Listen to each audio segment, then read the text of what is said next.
அனைவருக்கும் வணக்கம். நம்ம இந்த வீடியோவில் என்ன பார்க்க போகிறோம்னு பார்த்தீங்கன்னா 11th ஸ்டாண்டர்டில் ஊரக பொருளாதாரம் அப்படிங்கிற லெசனில் இருக்கிற இம்பார்ட்டன்ட் பாயிண்ட்ஸ் எல்லாத்தையுமே தொகுத்து ஒன்லைனரை தான்ப்பா நம்ம பார்க்க போகிறோம். வாங்க வீடியோக்குள்ளே போகலாம். இந்தியா கிராமங்களில் வாழ்கிறது அப்படிங்கிற கூற்றை சொன்னவங்க யாருன்னு பார்த்தீங்கன்னா காந்தியடிகள் தான் சொல்லியிருப்பாங்க. இந்திய மக்கள் தொகை கணக்கெடுப்பின்படி ஊரக பகுதிகளின் அடிப்படை அழகாக அமைவது எதுன்னு பார்த்தீங்கன்னா வருவாய் கிராமம். 2011ஆம் ஆண்டு மக்கள் தொகை கணக்கெடுப்பின்படி இந்தியாவில் உள்ள மொத்த கிராமங்கள் எவ்வளவுன்னு பார்த்தீங்கன்னா 6,40,867 கிராமங்கள் 2011 மக்கள் தொகை கணக்கெடுப்பின்படி இந்தியாவில் இருக்கு. நெக்ஸ்ட் பாருங்க, 121 கோடியாக உள்ள மொத்த மக்கள் தொகையில் ஊரகங்களில் வசிக்கின்ற மக்கள் எவ்வளவுன்னு பார்த்தீங்கன்னா 68.84% மக்கள் ஊரக பகுதியில் வசிக்கிறாங்க. ஓர் இந்திய உழவன் கடனிலேயே பிறந்து கடனிலேயே வாழ்ந்து கடனிலே இறந்து அவன் சந்ததிக்கும் கடனையே விட்டு செல்கிறான் அப்படிங்கிற கூற்றை சொன்னவங்க யாருன்னு பார்த்தீங்கன்னா ஆங்கில எழுத்தாளர் சர் மார்க்கம் டார்லிங் அவங்க தான் சொல்லியிருப்பாங்க. நெக்ஸ்ட் பாருங்க, ஒருபுறம் கிராமங்கள் காலியாகவும் மறுபுறம் நகரங்கள் நெரிசலாகவும் உள்ளது. இது இரட்டை நஞ்சாக்கள் அப்படின்னு குறிப்பிட்டவங்க யாருன்னு பார்த்தீங்கன்னா சுமாச்சர் அவங்க தான். தற்போதைய வளர்ச்சி வகை முறை அபாயகரமானது என்று சிறியது அழகு அப்படிங்கிற நூலில் விளக்குனவங்க யாருன்னு பார்த்தீங்கன்னா சுமாச்சர் அவர்கள் தான். புறா திட்டத்தை அறிமுகப்படுத்தினவங்க யாருன்னா ஏபிஜே அப்துல் கலாம் அவர்கள் தான். பணிக்கான படிப்பு என்ற ஆய்விற்காக 2010ஆம் ஆண்டு பொருளாதார நோபல் பரிசு பெற்றவங்க யாருன்னா பீட்டர் டயமன், கிறிஸ்டோபர் பிசாரிட்ஸ், டேல் மார்டின்கன், இவங்க 3 பேர் வாங்கியிருப்பாங்க. பொருளாதார கொள்கைகள் மற்றும் ஒழுங்குமுறைகள் எப்படி வேலையின்மை, வேலை காலியிடங்கள் மற்றும் கூலி ஆகியவற்றை பாதிக்கிறது என அறிந்து கொள்ள பயன்படும் முறை என்னன்னு பார்த்தீங்கன்னா டிஎம்பி முறை. இதுக்காக தான் இவங்க இந்த பீட்டர் டைமன், கிறிஸ்டோர் பிசாரிட்ஸ், டேல் மார்டின்கன் இவங்க பொருளாதாரத்திற்கான நோபல் பரிசு இந்த டிஎம்பி முறைக்காக தான் வாங்கியிருப்பாங்க.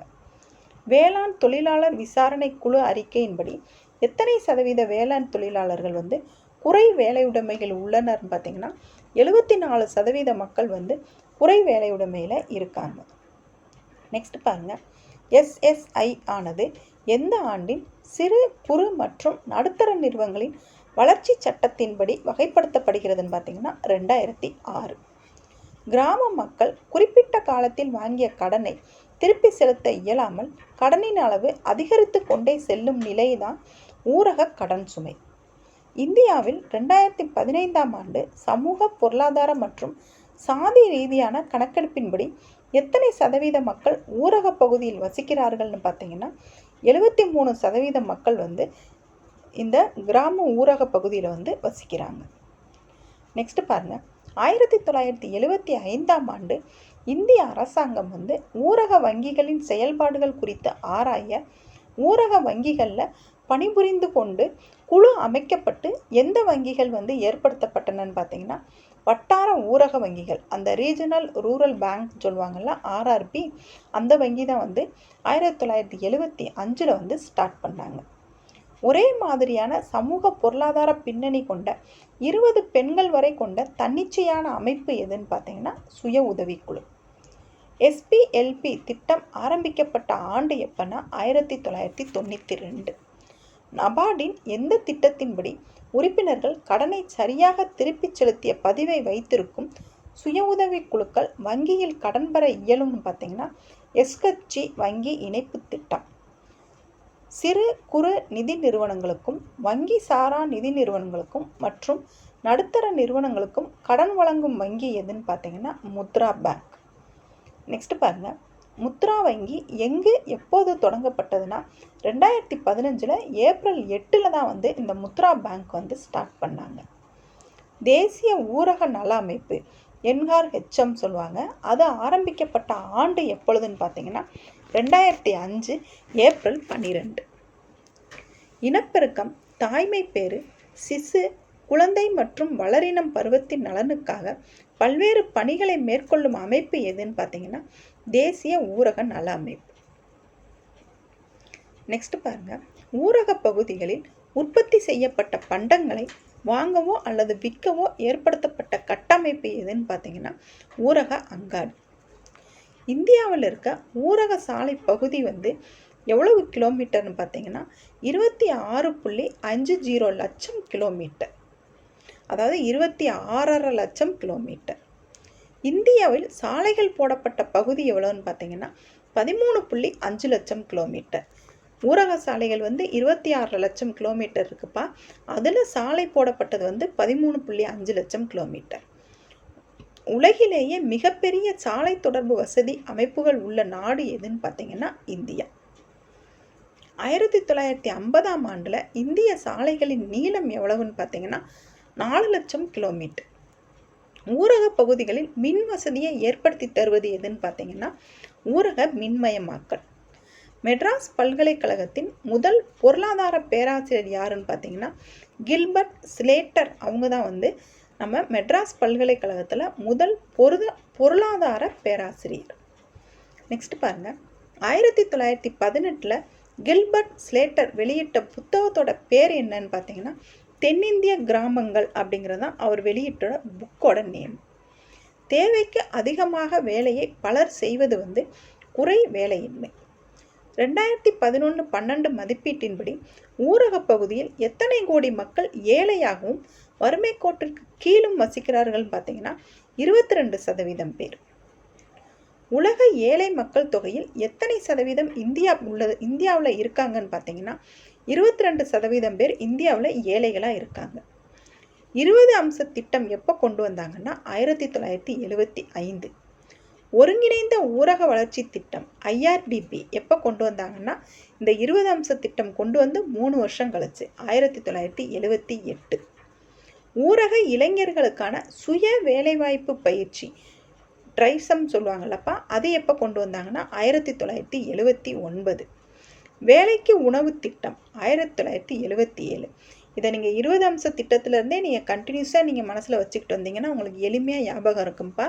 20 அம்ச திட்டம் 1975. ஒருங்கிணைந்த ஊரக வளர்ச்சி திட்டம் 20 அம்ச திட்டத்துக்கு அப்புறம் 3 வருஷம் கழிச்சு 1978. ஊரகத்தெல்லாம் ஒருங்கிணைச்சிட்டு அப்புறம் இளைஞர்களுக்கு சுய வேலைவாய்ப்பு பயிற்சி கொடுத்தாங்க 1979 அப்படின்னு ஞாபகம் வச்சுக்கோங்க. வேலைக்கு உணவு திட்டம் 1977.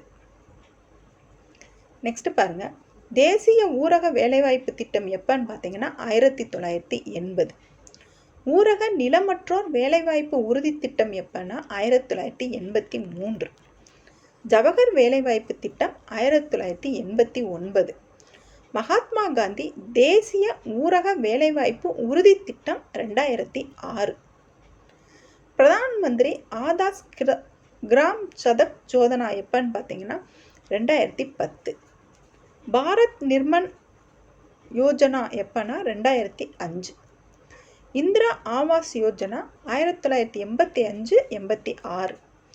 ஜவஹர்லால் நேரு தேசிய நகர்ப்புற மறுசீரமைப்பு திட்டம் எப்பன்னா 2005. ராஜீவ் ஆவாஸ் யோஜனா 2009. தேசிய ஊரக நலத்திட்டம் 2005. தேசிய ஊரக வாழ்வாதார திட்டம் 2011. தேசிய உணவு பாதுகாப்பு திட்டம் 2013. 2016 அக்டோபர் 4 நிலவரப்படி வேலையின்மை எவ்வளவுன்னு பார்த்தீங்கன்னா ஊரக வேலையின்மை 7.8%, நகர்ப்புற வேலையின்மை 10.1%. இந்தியாவில் இருக்க மொத்த வேலையின்மை எவ்வளவுன்னு பார்த்தீங்கன்னா 8.5%. 2018 இந்திய சாலையோட நீளம் எவ்வளவுன்னா 34 லட்சம் கிலோமீட்டர். 1950-51 இந்திய சாலையின் நீளம்னு பார்த்தீங்கன்னா 4 லட்சம் கிலோமீட்டர். ஒரு சதுர கிலோமீட்டர் நிலப்பரப்பில் வாழும் மக்களின் எண்ணிக்கையை குறிப்பது தான் மக்கள் தொகை அடர்த்தி. HDI அப்படிங்கிறதோட ஃபுல் ஃபார்ம் என்னன்னு பார்த்தீங்கன்னா மனித மேம்பாட்டு குறியீடு, ஹியூமன் டெவலப்மெண்ட் இண்டெக்ஸ்ன்னு சொல்லுவாங்க. நெக்ஸ்ட் பாருங்க, WEI என்னன்னு பார்த்தீங்கன்னா மகளிர் வல்லமை குறியீடு. GDIனா பாலின வேறுபாடு குறியீடு. PQLI இயல்தர வாழ்க்கை குறியீடு. GNHI மொத்த தேசிய மகிழ்ச்சி குறியீடு. ஊரக பொருளாதாரத்தில் ஒரு மனிதன் எடுத்துக்கொள்ள வேண்டிய கலோரி எவ்வளவுன்னா 2400. நெக்ஸ்ட் பாருங்கள், திட்டக்குழு கணக்கீட்டின்படி 2009-2010 ஊரக பகுதியில் வறுமையில் உள்ள மக்களோட சதவீதம் எவ்வளவுன்னு பார்த்தீங்கன்னா 54.10%. மொத்த வறுமை சதவீதம் எவ்வளவுன்னு பார்த்தீங்கன்னா 33.80%. ஊரக வறுமைக்கான காரணங்கள் என்னென்னு பார்த்தீங்கன்னா நிலங்கள் சரியாக பிரிக்கப்படாமை, பண்ணை சார்ந்த தொழில்களில் வேலைவாய்ப்பின்மை, பொதுத்துறையில் முதலீடு இன்மை, பணவீக்கம், குறைந்த உற்பத்தி திறன், குறைந்த பொருளாதார வளர்ச்சி விகிதம், இது எல்லாமே ஊரக வறுமைக்கான காரணங்களாக இருக்குது. நெக்ஸ்ட் பாருங்கள், வேளாண் தொழிலாளர்கள் விசாரணை குழு அறிக்கையின்படி 84% வேளாண் தொழிலாளர்கள் குறை வேலையுடைமையில் இருக்காங்க. அந்த குறை வேலையுடைமையில் இருக்கிறவங்க ஆண்டுக்கு சராசரியாக 82 நாள் வேலை இல்லாமல் இருக்காங்க.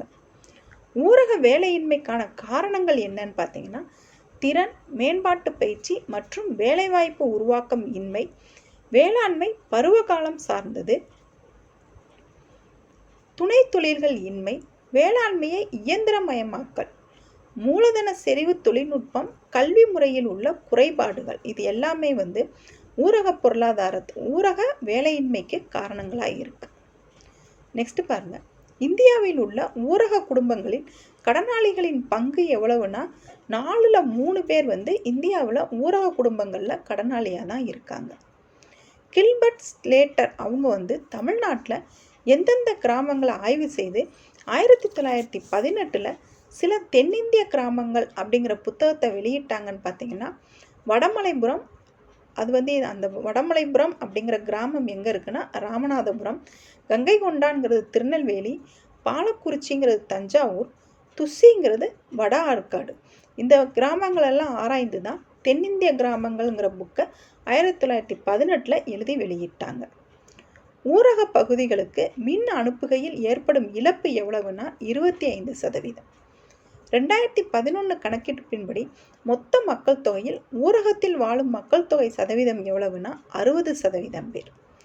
2017 மார்ச் முடிவில் இந்தியாவில் முழுமையான மின் தொடர்பை பெற்ற கிராம சதவீதம்னா 99.25% பேர் முழுமையான மின் தொடர்பை பெற்றிருக்காங்க. ஓர் அறையையே வீடாக பயன்படுத்தும் குடும்பங்கள் எவ்வளவுனா 38%. 2 அறைகளை வீடாக பயன்படுத்தும் குடும்பங்கள்னா 36%. நபார்டு கணக்கெடுப்பின்படி 2.2 மில்லியன் சுய உதவி குழுக்கள் இந்தியாவில் இருக்காங்க.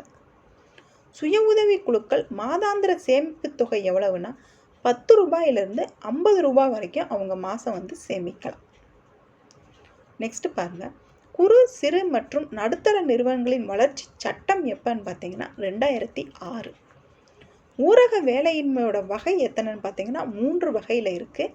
அது என்னென்னு பாருங்கள், வெளிப்படையான வேலையின்மை, மறைமுக வேலையின்மை அல்லது குறை வேலையின்மை, பருவகால வேலையின்மை. இந்த மறைமுக வேலையின்மை குறை வேலையின்மை ரெண்டுமே ஒன்று தான்ப்பா.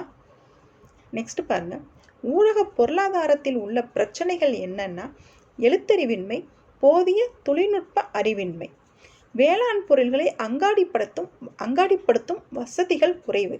அதாவது அவங்க வேளாண்மை பண்ணிடுவாங்கல்ல, அதை அந்த சந்தைக்கு கொண்டு போவாங்கல்ல, அந்த வசதிகள் கம்மிங்கிறாங்க. நீர் மின்சாரம், போக்குவரத்து, கல்வி நிறுவனங்கள், தகவல் தொடர்பு, மருத்துவ வசதிகள், இது எல்லாமே ஊரக பகுதிகளில் போதுமானதாக இல்லை. நலிவடைந்த ஊரக தொழிற்சாலைகள், அதாவது இப்போ புதுசாக மிஷின் கண்டுபிடிச்சிட்டு இருக்காங்களா, அதுக்கெல்லாம் அப்டேட் ஆகாமல் பழைய இதுவே வச்சுக்கிட்டு இருக்காங்க. அதனால் அது நலிவடைந்து வருது. பழமையான தொழில்நுட்ப முறைகள். நெக்ஸ்ட் பாருங்கள், அடிப்படை தேவைகளை பூர்த்தி செய்வதற்கு தேவையான வருமானத்தை ஈட்ட முடியாத நிலை என்னன்னு பார்த்தீங்கன்னா வறுமை. ஒரு அடிப்படை தேவைகள் கூட அந்த இடத்துல பூர்த்தி ஆகலைன்னா அதுதான் வறுமை அப்படின்னு சொல்லியிருக்காங்க. ஊரக பகுதிகளில் மறைமுக வேலையின்மை எவ்வளவுன்னு பார்த்தீங்கன்னா 25% முதல் 30% வரை. இந்தியாவில் 2009ஆம் ஆண்டில் குறு கடன் வழங்கும் நிறுவனங்களின் எண்ணிக்கை எவ்வளவுனா 150. இந்தியாவில் உடல் நலத்தரத்தில் முன்னிலையில் உள்ள மாநிலம் எதுன்னு பார்த்தீங்கன்னா கேரளா. ஊரக பகுதியின் அடிப்படை அழகாக கருதப்படுவது எதுன்னு பார்த்தீங்கன்னா வருவாய் கிராமம். ஊரக பகுதிகளை கண்டறியும் பண்பு எதுன்னு பார்த்தீங்கன்னா குறைந்த மக்கள் தொகை அடர்த்தி. ஊரக பொருளாதாரத்தின் முக்கிய இயல்பு எதுன்னு பார்த்தீங்கன்னா வேளாண்மையை சார்ந்திருத்தல். தேவைக்கு அதிகமாக வேலையில் ஈடுபடும் மக்களோட நிலைமை எதுன்னு பார்த்தீங்கன்னா, தேவைக்கு அதிகமாக ஒரு இடத்துல இருக்காங்கன்னா அதுக்கு பேர் தான் மறைமுக வேலையின்மை. அதாவது 10 பேர் செய்ய வேண்டிய வேலையை ஒரு 20 பேர் சேர்ந்து செய்கிறாங்க அப்படிங்கிற பட்சத்தில் அதுக்கு பேர் தான் மறைமுக வேலையின்மை. ஊரக பகுதி, ஊரக மக்கள் மற்றும் ஊரக வாழ்க்கையை மேம்படுத்துதல் என்பது ஊரக மேம்பாடு. ஊரக பொருளாதாரத்தில் வேளாண்மை பிரச்சனைகளுக்கு தொடர்புடையதாக கருதப்படுவது. ஊரக பொருளாதாரத்தில் வேளாண்மை பார்க்குறாங்கல்ல, அதுக்கு அந்த பயிரிடுறதுக்கு பிரச்சனைகளுக்கு என்னென்ன இருக்குது அப்படின்னு பார்த்தீங்கன்னா, சிறிய அளவு நில உடைமை. அதாவது நிலத்தை கொஞ்சம் கொஞ்சமாக பிரிச்சிருவாங்கல்லப்பா. ஒரு அண்ணன் தம்பி 4 பேர் இருக்காங்கன்னா 1 ஏக்கர் இருக்குன்னா அதை 4 பேர்த்துக்குமே பிரிச்சிடுறாங்கல்ல. அப்படி பிரித்தோம்னா அந்த நிலம் துண்டு துண்டாக போயிடுது இல்லைங்களா. அதை தான் ஊரக பொருளாதாரத்தில் வேளாண்மைக்கு பெரிய பிரச்சனையாக இருக்குன்னு சொல்கிறாங்க. ஊரக கடனுக்கான காரணம் என்னன்னு பார்த்தீங்கன்னா ஏழ்மை. குறிப்பிட்ட காலத்திற்கு மட்டும் வேலைவாய்ப்பு பெறுவது எதுன்னு பார்த்தீங்கன்னா பருவகால வேலைவாய்ப்பு. ஊரக சாலையின் பயன்பாடாக கருதப்படுவது எதுன்னு பார்த்தீங்கன்னா ஊரக அங்காடி வசதி, வேலைவாய்ப்பு, ஊரக வளர்ச்சி. முழுமையான மின் வசதி பெற்றுள்ள மாநிலங்கள், யூனியன் பிரதேசங்கள் 20 இருக்குப்பா. அது என்னென்னு ஜஸ்ட் தெரிஞ்சுக்கோங்க. மனப்பாடம் பண்ணணும்னு அவசியம் இல்லை. என்னென்ன இருக்குன்னு தெரிஞ்சுக்கோங்க. சண்டிகர், டெல்லி, ஹரியானா, இமாச்சல் பிரதேஷ், பஞ்சாப், ராஜஸ்தான், டயூ டாமன், தாத்ரா நாகர்வேலி, கோவா, குஜராத், மகாராஷ்டிரா, ஆந்திர பிரதேசம், கேரளா, லட்சத்தீவு, புதுச்சேரி, தமிழ்நாடு, தெலுங்கானா, அந்தமான் நிக்கோபர், சிக்கிம், திரிபுரா, இந்த மாநிலங்கள் எல்லாமே ஊரக பகுதிகளில் மின் இணைப்பு கொடுத்துட்டாங்க. இதோட 11th புக்கில் இருக்க ஊரக பொருளாதாரம் அப்படிங்கிற லெசனில் இருக்கிற இம்பார்ட்டன்ட் பாயிண்ட்ஸ் எல்லாமே உங்களுக்கு ஒன்லைனராக தொகுத்து கொடுத்துட்டோம்ப்பா. புக் எடுத்து நீங்கள் 1 டைம் படிங்க. படிச்சுட்டு இந்த ஒன்லைனர் வீடியோ பார்த்துட்டு இந்த பிடிஎஃப்பை பார்த்தீங்கனாலே உங்களுக்கு லாஸ்ட் டைம் ரிவிஷனுக்கு ரொம்ப யூஸ்ஃபுல்லாக இருக்கும். நம்ம சேனலில் 50 டேஸ் ஸ்டடி பிளான் கொடுத்து அதுக்குரிய டெஸ்ட்டு உங்களுக்கு வாரத்துக்கு 1 நாள் விட்டு 1 நாள் வச்சுக்கிட்டு இருக்கோம்ப்பா. டெஸ்ட் எழுதணும்னு விருப்பப்படுறவங்க டெலகிராமில் ஜாயின் பண்ணிக்கோங்க. டெலகிராமில் தான் நம்ம கொஸ்டின் பிடிஎஃபாக கொடுத்துக்கிட்டு இருக்கோம். சரிங்களா? தேங்க்யூ.